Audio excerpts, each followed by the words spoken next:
Tumahimik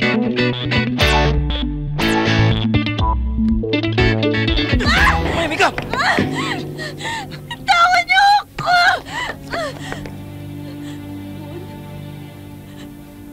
Mon!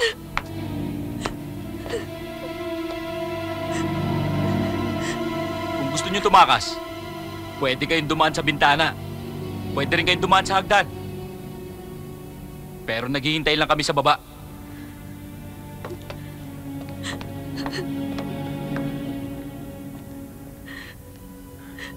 Malas yata ako sa'yo.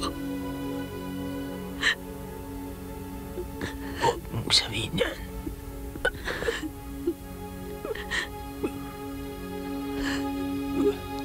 Bakit? Sinaktan ka ba nila? Hindi naman.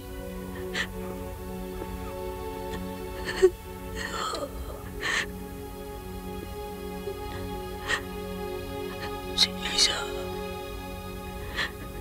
Nasa bahay, iniwan nila. Ano mo ba siya? Kaibigan. Mahal ka niya. Paano mo nalaman? Basta, alam ko.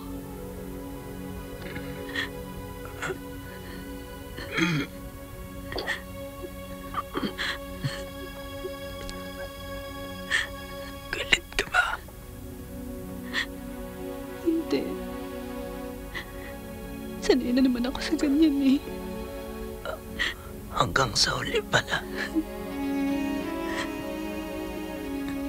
Tayong dalawa magkasama.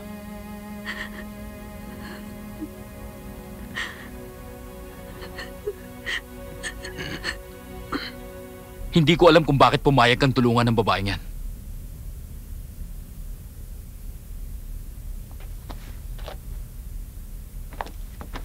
Huwag ka nang magbulag-bulagan pa. Matauhan ka. Sisirain lang ni Mon ang buhay mo. Maniwala ka sa akin. Kalimutan mo na siya.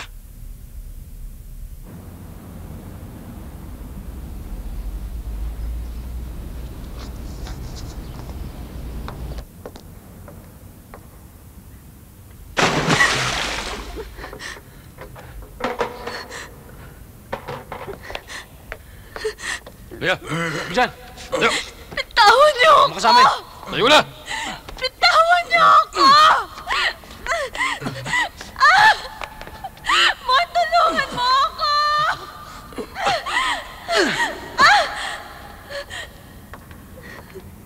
Gusto mo? Hindi ako ang pumatay sa asawa mo. Sino kaya? Enjoy na enjoy ka siguro, no? Pakiramdam mo, hawak mo kami sa leeg. At kaya mo kaming paikutin. Tama na, Amanda! Oo, sige na, panalo ka na, pero tama na! Yan ang gusto ko. Nakikita kong hirap na hirap ka. Talo ko pa ang nagshabu pag nakikita kong nahihirapan ka ng ganyan. Alam mo, takang-taka ako kung anong meron ka. At bakit parang lahat ng lalaki nakukuha mo? Iba ba timpla niyan? Yun ba? Baka naman 3 utong mo dyan, ha? Malalaman ko rin. Sige, paglaruan niyo yan, ha? Pasukan niyo lang ng butas niyan. Tapos sabihin niyo saan ko anong meron niya na wala ako, bibiling ko.